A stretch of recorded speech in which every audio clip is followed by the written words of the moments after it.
Welcome to Public Affairs Roundtable, a discussion of current events in the nation and around the world and how they affect the people of Indiana. Here's your moderator, Larry Lough. Employment is up, inflation, interest rates, and gasoline prices down. These are indicators that we've been through some stable, good economic times. But the indicators, not the least of which has been a schizophrenic stock market, tell us things might be changing.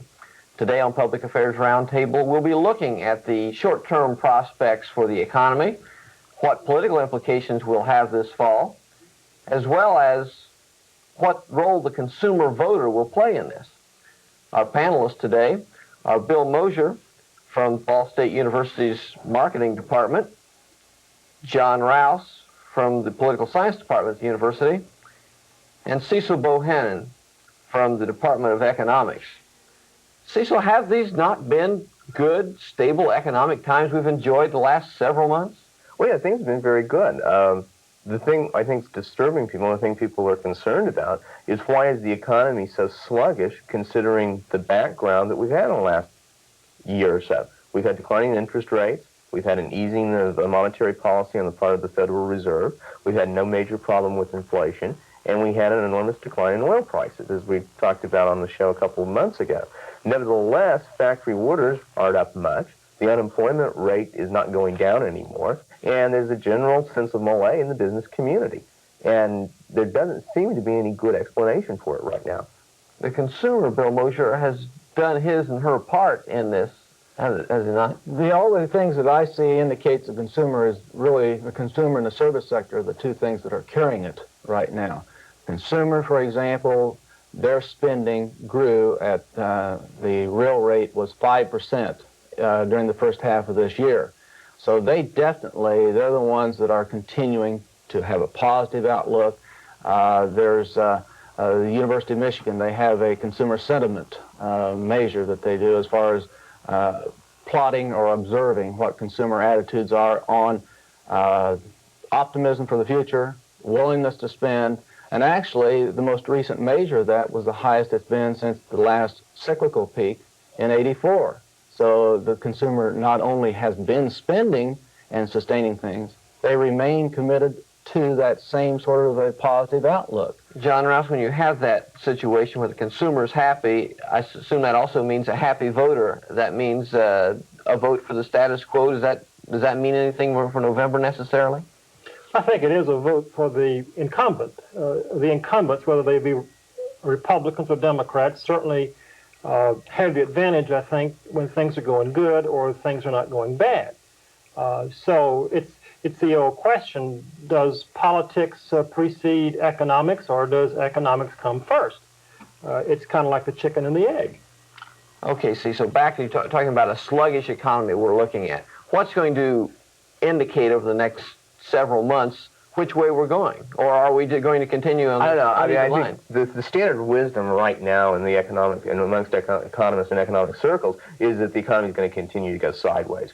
You're going to have a sideways patterns in interest rates. They're not going to go much lower. The Fed really can't push the discount rate much below 6%.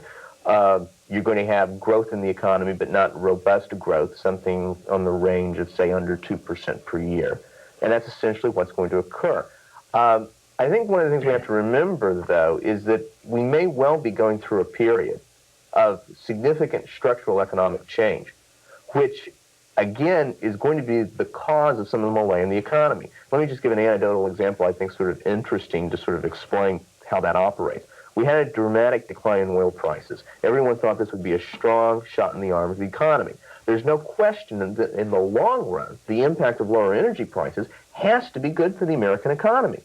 To the extent any resource price goes down, that has to make the economy stronger. It has to make us wealthier in the final analysis. But note what happened in the short run. In the short run, the decline in the price of oil from something $18 a barrel down to $8 a barrel simply devastated the economy in the southwestern portion of the United States. To the extent that happened, that short run shock, that radical change in the economy actually put a damper on overall economic performance, even though the long-run implication of lower energy prices has to be something that's going to be better for the economy. And it seems to me there are so many things that are going on in the economy now, so many different elements, that it's going to be very hard to even surmise what's going to happen. Cecil, it seems to me that you're talking about something that is very concentrated and very complex. And in my unofficial survey that I take from time to time as I turn on my radio, I think that Hoosiers perhaps have other priorities. I think on Sunday morning they're, for the most part, interested in fundamentalist preachers, they're interested in Reds baseball, they're interested in rock music, and somewhere down the line they have an interest in the economy.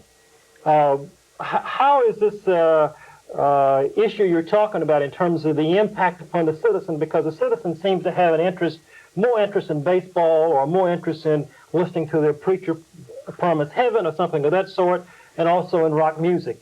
Public policy seems to come very, very last. Well, it does it now at this particular point in time because, again, as we started out saying, we're in relatively good economic times. Consumer confidence is high. Most people feel like they have some stability in their employment pattern. You don't have a boom economy, but again, we're in a kind of malaise, and I suppose in that case, people watch baseball and drink beer, and they don't worry about the economy generally. You talk about people generally, but the overall economy perhaps suffered a bit. But we in Indiana, when oil prices went down, sure, didn't feel the ill effects. No, not at all. And so I guess it depends on your context as a consumer. Is that... But I agree that we've got something where we've got very mixed situations. Let's relate to what John was saying about these individuals and their outlook. We have a very definite concentration of manufacturing in Indiana, without any question. And as long as manufacturing is stagnant, it is not growing. Right. It is very, very, well, you can look around and you see it very volatile in terms of layoffs and this sort of thing. It doesn't grow much. It doesn't have a tremendous amount of layoffs, but it means there's uncertainty for all these people. They don't know whether they're the next person when things slow down just a little bit. They're going to be the next one. I talk to individuals that say that they think they see themselves as being vulnerable to layoff right now. In other words, that uncertainty makes them not sure they want to individually. General sentiment is positive, but they may not want to individually make a big investment. Which companies then are suffering? I mean, which areas of the state are suffering in terms of this potential downturn or uncertainty, as you say it is? Well, I think one that you don't really see quite the growth or stability, even the auto industry is something where, quite frankly, they've had trouble. It's very interesting. There's an individual, an economist, with the First Pennsylvania Bank, and he watches products. And two of the products that he has watched for the last 2 decades in terms of consumer willingness to buy products and availability, a supply-demand type idea on just particular products. The two that he sees saturation right now are automobiles and consumer electronics. Well, what do we see every time sales start slowing down in the auto industry? Well, the first thing they do, there'll be a certain amount of layoffs because they really watch their labor burden. They also do what else? They drop their interest rates and try to stimulate. And each time they've done that, the consumer has more and more learned that, hey, I'll wait until the next time they drop it. The consumer is really in a much more powerful position. And I see that affecting at least the automotive component of our economy in Indiana. And I think we've talked previously on this program about the fact that our economy is broadening and we're getting more service, and that's what's saving Indiana's stability, because in Indianapolis, for example, we have more and more service as a part of the economy. And so I guess what I have to say is we have a very mixed situation. If you look at the region, you look at the steel industry and the problems there, and you look at automotive, and I think you have some real softness there. And so you have people in different parts of the state that have a very different view of whether things are really good, I would think. I think Indiana is a good archetype for what's going on in the American economy. We're going from a manufacturing economy to a service economy. Those kind of radical structural changes in the economy probably are not consistent with catastrophe, but they're consistent with this sideways pattern we've been talking about. Note that the unemployment rate in Indiana is at about the national level. Mm-hmm. During the beginning of the recession, despite having steel, which in other regions should depress it tremendously. Exactly. You are having the transition, but nevertheless, during the transition, you don't get the kind of robust economic growth that you might get if somehow or another the transition could be avoided and you were in a 1960s economy where everything was manufacturing. I think there's another thing that we have to think about in terms of people, not just individuals and that sort of thing, in terms of their outlook, their willingness to make commitments and this sort of thing. I think we have to look at it in terms of their business perspective and their political perspective. And I'll throw this back at John on this because, for example, we have the question on what's going to happen on the tax revision package. And everybody's wondering about that. The consumers are. We have the question on what's going to happen to the Graham or Edmund Hollings Act in terms of whether there's going to be some way that they're going to clean it up enough that it won't be constitutionally unacceptable. And we have the question in terms of what the economy is going to do generally. Now, you've got all the consumers that they're uncertain. Everybody's waiting for the signs, waiting for the indicators. Business managers are, but consumers are too. What is this going to do politically? It gets back to the issue of does politics come first or does economics come first? The consumers are waiting to see the impact of the tax provisions upon their economics. So I think that's the answer. I think we also look at the fact that politicians do not want to make very difficult decisions. They'd rather have the courts make it or have the bureaucracies make it. Politicians want a situation where 85% of the people are better in favor of something and the rest are against it. They'd like it to be 99-1. Politicians do not want to make tough decisions. They want to give those tough decisions to the Supreme Court or to the bureaucracies.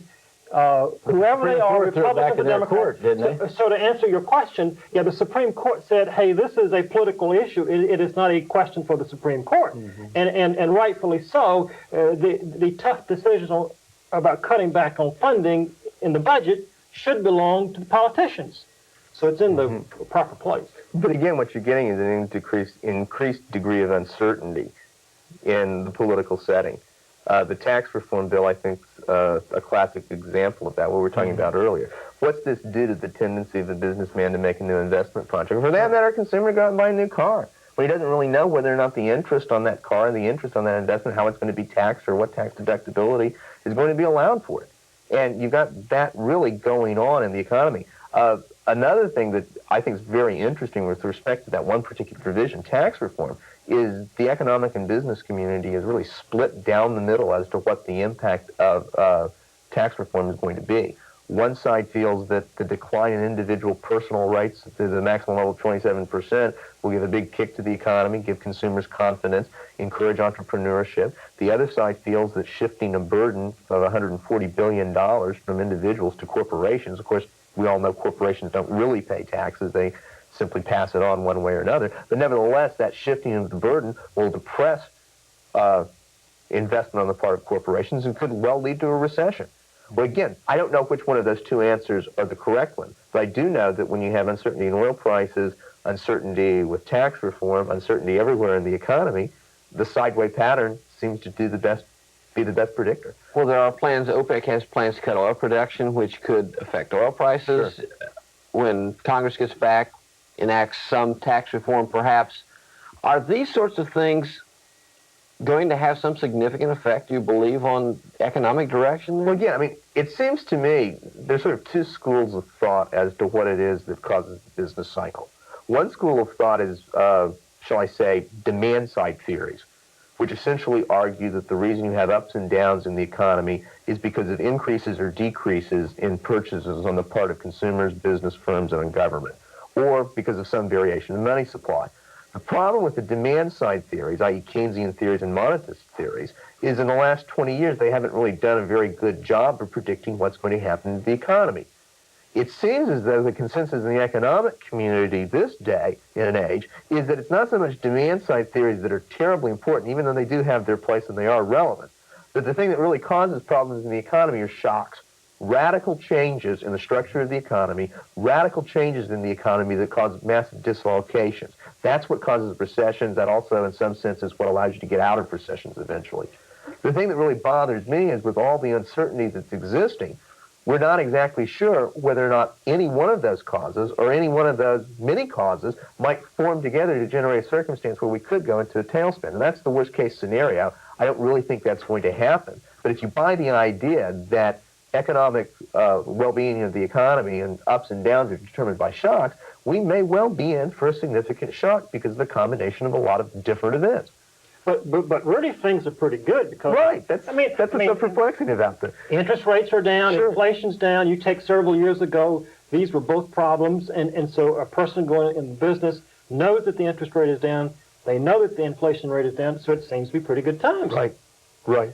It is interesting. I was talking to somebody in the banking community, and the observation was made that really the consumers in Indiana, particularly here locally, they're really not that heavily indebted, not as much as you see in some other parts of the country as far as their level of indebtedness. So they have that flexibility. They have that ability to respond if they want to. It's not something, that's one of the questions, whether, you know, back to the question whether they really have spent to the point where they really don't have that capital or that money available. But the information I get is that it really is something that is very, very a healthy situation as far as the citizens of Indiana.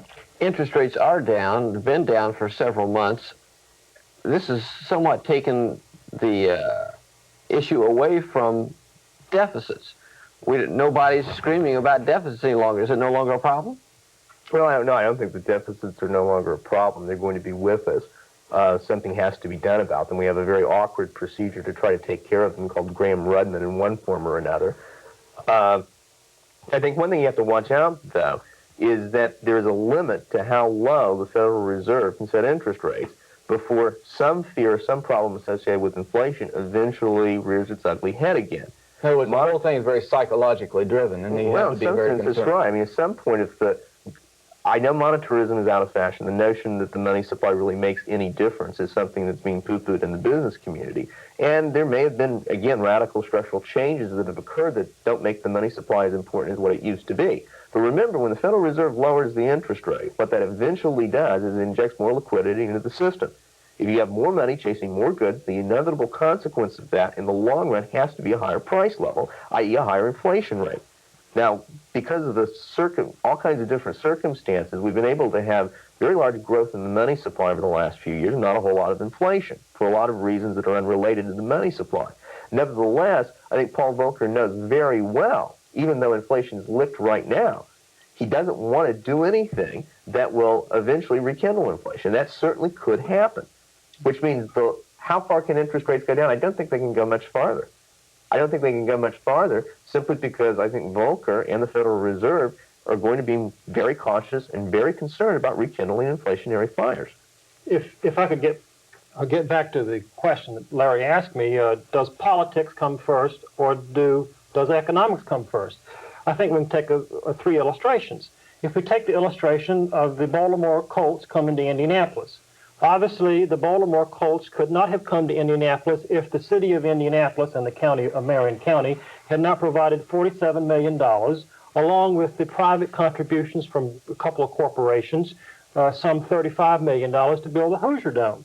So that was a public sector politics emphasis in terms of coming to the conclusion to build that facility to promote private economics. In that case, in a sense, politics came first. However, another illustration on a national level would be the emphasis upon the Equal Rights Amendment by women. Around 1965, women came into the marketplace in very large numbers. And it took 20 years for the politics to ratify or almost ratify the economic position of women in the marketplace. So in a sense, in that illustration, the economics came first, and the politics of legitimizing the economics has slowly come later.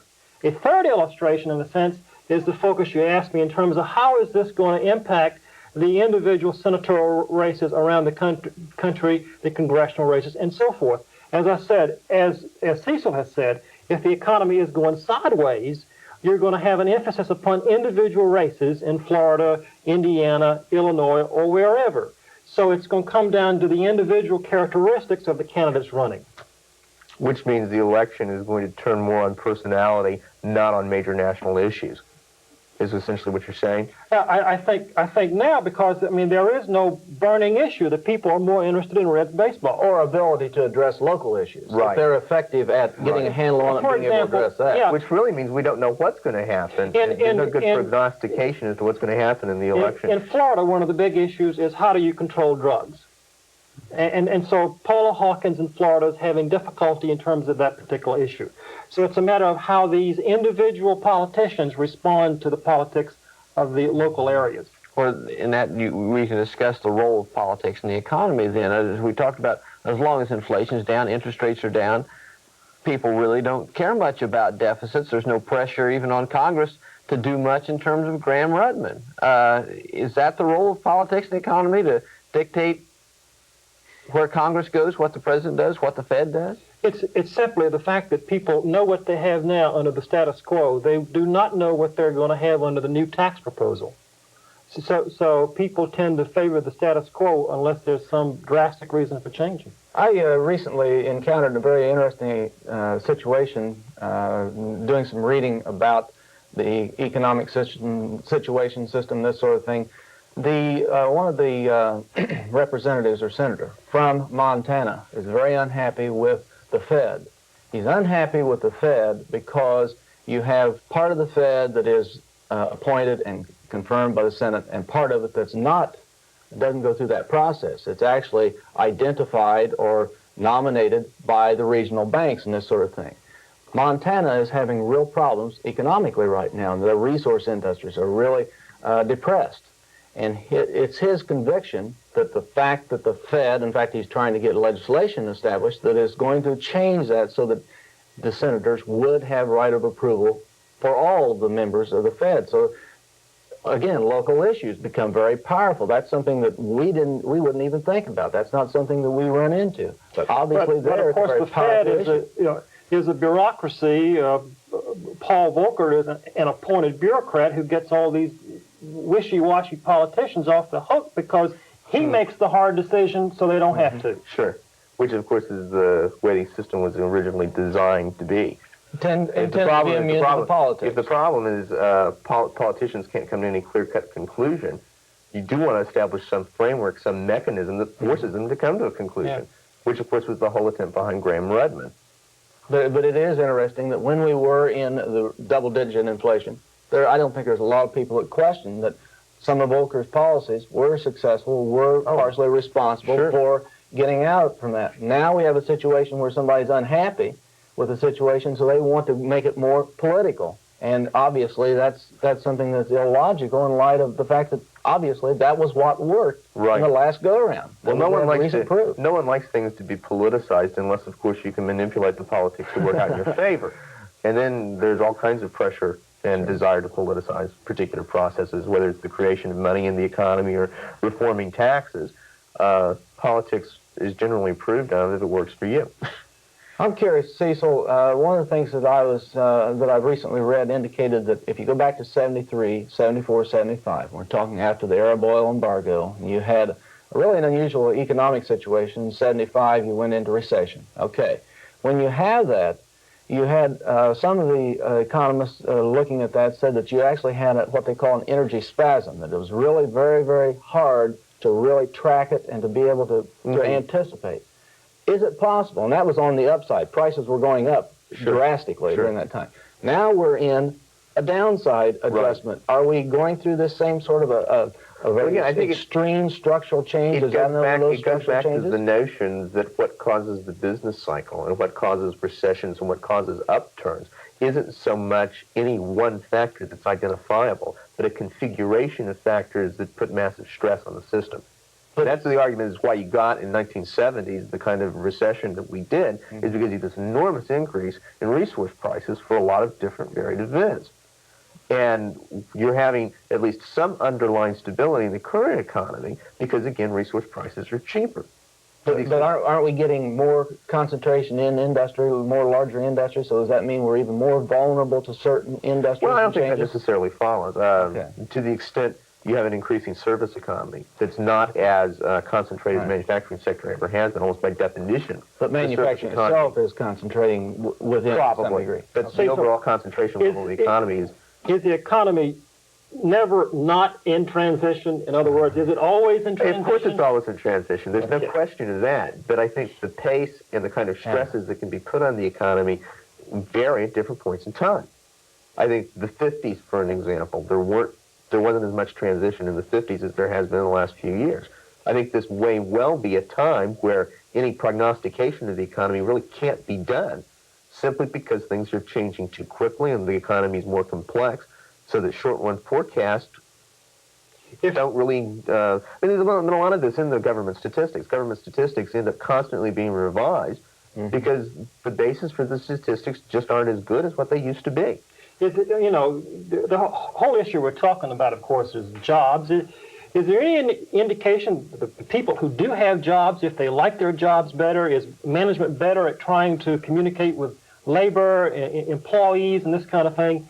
I think there are some general indications of that, but you also have some current strikes that indicate that it's not across the board without any question. I mean, you look at some of the rather extended strikes that are going on right now, and it's corporate as well as city management. There's going to be some significant problems in the industrial sector in terms of labor relations. Everyone, I think, has talked about better labor relations, but I think what's going on at U.S. Steel or USX is a good indicator of what may well be going on throughout the entire blue-collar economy. Which it may be X rather than steel in the future. That's right. That was a significant change, because now steel's not the central point of that company. It's other things. It's whatever happens. Whatever the resources can be used for. But unfortunately for the blue-collar worker in Indiana, his job can either be done and will increasingly be able to be done cheaper by either a machine or by an Asian. To the extent that's the case, the prospects for his son being able to go get the $15 an hour factory job aren't going to be there in the next generation.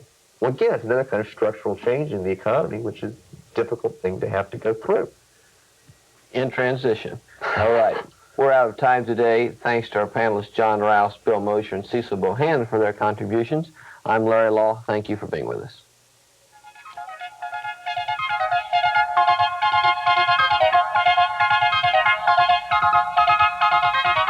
If you have comments regarding this program, please address them to John Rouse, Box 149, Muncie, Indiana 47305. The producer for Public Affairs Roundtable is John Rouse. Associate producers are Cecil Bohannon and Bill Mosher. This program is a production of University Media Services, the Department of Political Science, and radio and television stations on the campus of Ball State University in Muncie, Indiana.